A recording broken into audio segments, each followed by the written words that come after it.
गिरिडीह महाविद्यालय में 1970 से चल रहे एनसीसी केंद्र को अब बंद कर दिया गया है। शनिवार को इसकी जानकारी मिली। बताया गया कि महाविद्यालय में एएनओ की कमी के वजह से एनसीसी केंद्र को बंद कर दिया गया है। 8 जुलाई को एनसीसी के बंद होने का पत्र गिरिडीह महाविद्यालय के प्राचार्य डॉक्टर अनुज कुमार को प्राप्त हुआ।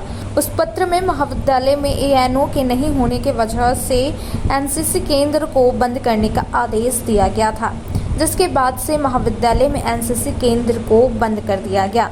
इस बाबत प्राचार्य डॉक्टर अनुज कुमार ने कहा कि जब पत्र उनको प्राप्त हुआ था तब उन्होंने एनसीसी से संबंधित अधिकारियों एवं विभागों को पत्र लिखा था कि गिरिडीह महाविद्यालय से एनसीसी केंद्र को नहीं बंद किया जाए, क्योंकि यहां पर ग्रामीण और शहरी क्षेत्र के कई बच्चे एनसीसी केंद्र में अग्निवीर, एसएसबी, सीआरपीएफ और बीसीएफ जैसे अन्य चीज़ों की प्रशिक्षण लेते हैं। पूर्व में एनसीसी के माध्यम से कई बच्चों का सिलेक्शन अलग अलग विभागों में भी हुआ है।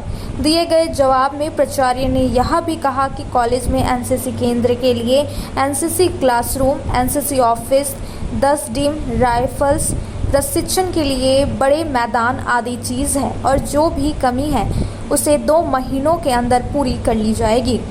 विनीता कुमारी ने बताया कि 2017 से कोई परमानेंट एएनओ नहीं होने की वजह से बच्चों का प्रशिक्षण नहीं हो पा रहा था, जिसके बाद 2022 से 2024 मार्च तक में बच्चों को प्रशिक्षण दे रही थी, जिसके बाद मुझे ट्रेनिंग करने के लिए कहा गया था, लेकिन मेरी तबीयत खराब होने की वजह से मैं ट्रेनिंग में नहीं जा पाई और कहा कि मैं अगले साल ट्रेनिंग करने के लिए चले जाऊंगी।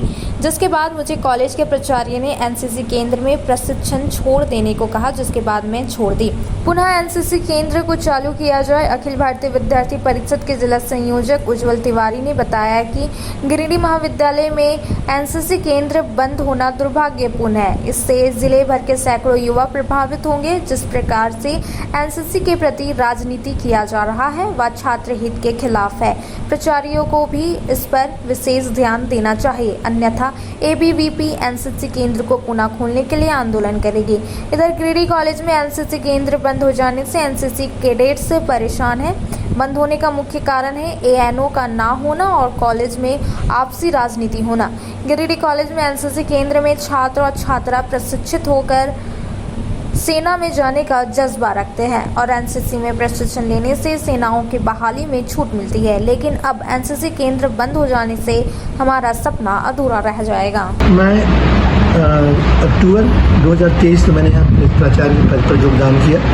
उस समय जब चिट्ठी आई थी कि इसका प्रावधान है कि 3 नोटिस आता है, प्रत्येक नोटिस का मैंने सकारात्मक जवाब दिया और रिक्वेस्ट किया कमांडिंग ऑफिसर से, ग्रुप कमांडर से, ऑफिस से, फिर बिहार एंड झारखंड के जो हेड है पटना में उनसे कि गिरिडीह कॉलेज में एनसीसी रहने दिया जाए। यह बहुत ही पिछड़ा क्षेत्र है और आदिवासी जनजाति और पिछड़े वर्ग का बहुल क्षेत्र है। उसके बच्चे पढ़ते हैं, वे बच्चे आईसीएस पीसीएस का एग्जाम नहीं दे पाते हैं और एनसीसी के माध्यम से बी सर्टिफिकेट की बी और सी है और बी सर्टिफिकेट होल्डर है बीएचयू से। मैंने उनको भेजा हजारीबाग। एक दिन उनका साक्षात्कार नहीं हुआ, दूसरे दिन नेक्स्ट डे गए वो, तो उनको बहुत ही परेशान किया गया। वहाँ लिखित परीक्षा ली गई और उनको फेल कर दिया, ये डिस्क्वालीफाई कर दिया गया। मैंने कहा कि ये ट्रिपल MBA नेट क्वालिफाइड है, जो राष्ट्रीय स्तर की परीक्षा होती है नेट, वो क्वालिफाई है, एमएड किए हैं, ये एलिजिबल है और ठीक है। अगर योग्यता नहीं तो आप इनकी कॉपी दिखाएं। तो कॉपी भी नहीं दिखाया इन्होंने, ऑब्जेक्टिव की कॉपी नहीं दिखाया, सब्जेक्टिव कॉपी दे दिया। सब्जेक्टिव में 40 नंबर में 1 नंबर दिया। क्या ये संभव है? आईएएस की परीक्षा भी इस तरह नहीं होती है। मैंने पूछा तो वो लोग को जवाब सही उत्तर नहीं दिए और उनका एक ही था विचार कि आपके एनसीसी नहीं रहने देंगे और एनसीसी यहाँ से हटा दिया गया।